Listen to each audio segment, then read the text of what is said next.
My friends, the Lord be with you. And also with your spirit. This is a proclamation from the Holy Gospel according to Luke. Glory to you, Lord. As Jesus continued his journey to Jerusalem, he traveled through Samaria and Galilee.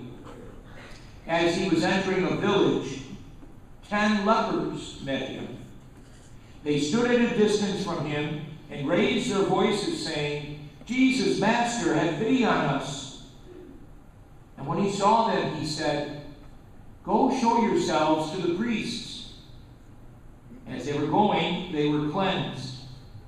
And one of them, realizing that he had been healed, returned, glorifying God in a loud voice. And he fell at the feet of Jesus and thanked him.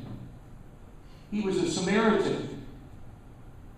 Jesus said in reply, 10 were cleansed, were they not? Where are the other 9? Has none but this foreigner returned to give thanks to God? Then he said to him, Stand up and go.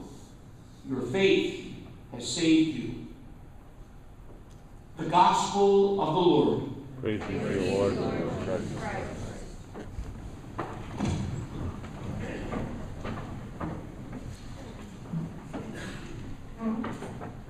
This is a Sunday that one of the Consolata Fathers was going to be here to speak to us about their missions, but neither of them could be here, so we have a guest speaker.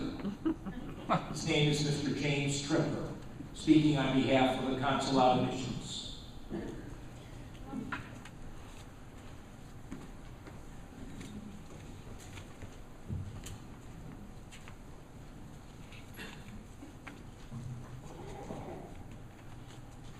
Good afternoon. Good afternoon. Thank you, Father. I've talked at all the masses, and this morning at 8 o'clock it was great, because when I walked out, everybody went, oh my God, there's not music at this mass, is there? Father John was supposed to speak today at all the masses, but the other day, Father John and I went for lunch to plan his music for his 40th anniversary mass, which is next Sunday. And when the bill came, I went to pay it, and I hit my hand on the table, and I cut my finger, and I said, Father, you got a bandage? And my finger's bleeding. And I looked up, and here Father was with blood all over the front of him. He had a very, very bad bloody nose. And he's had these for several weeks, and he had it cauterized last week, but it happened again. Well, we tried to stop the bleeding, but we couldn't, so we rushed him home to his doctor, and spent the rest of the day there. And the doctor cauterized it, and he seemed fine after that. Well, then Father called me on Friday and said, I just said Mass for the nuns, and after that, there was no way I could speak at all 4 Masses at St. Pius. And I said, well, Father, what are you going to do? I said, Father O'Connor is taking the place of a priest who's on vacation in Oakfield in Elba. He had 2 Masses yesterday. He has 2 Masses today. He has 2 baptisms. Father James should be at another church. Our deacon is working. Who's going to do it? And he said, you. I went, uh-oh. So anyway, all the priests were already scheduled for masses of baptism for the weekend. So how do you refuse a priest when he asks you? It's a real honor to be here. The bad news is Father John is not speaking today. The really bad news is I'm taking his place. And the good news is it'll be very short. The Consolata missionaries have been inspired by Mary, the Mother of Jesus, and just as Mary, whom they venerate with the title of Consolata, they too want to bring to the world the real consolation, and that is Jesus and his gospel. As a way of carrying out their mission, they keep company to the marginalized and abandoned people. They comfort the suffering and the afflicted. They help cure the sick. They perform human promotion at different levels. And they defend the human right to advocacy and promotion of justice and peace. I want to thank the Consolatas on behalf of St. Pius, Father Bob Rezek, Father Tony, Father Lenny, Father Paul, Father James, and Father John, and there were several other priests, so they've been probably 40 years, that have been here to help us out at St. Pius, so I just want to say thank you. You know that the Consulate has been serving our parish here at the 4 and 8 o'clock masses on Sundays, and they hear confessions and also say Sunday and daily masses at other area churches. Because of the lack of priests in the diocese, it would be pretty tough to handle all the masses if we didn't have them.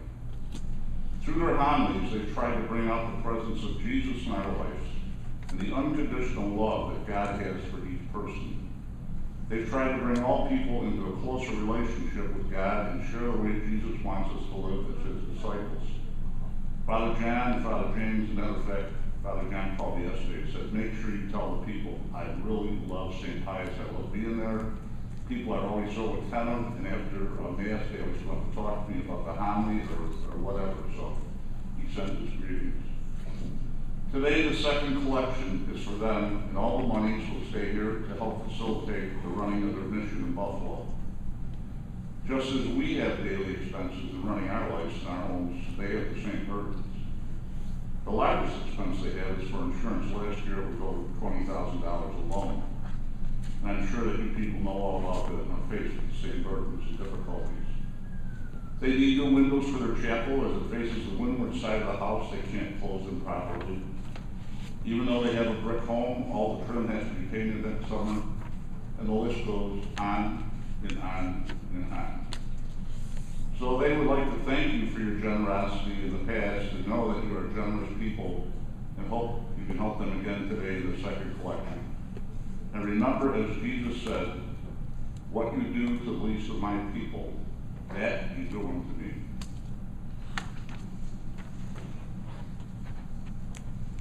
Thank you very much. Father John would be very proud for you to tell him.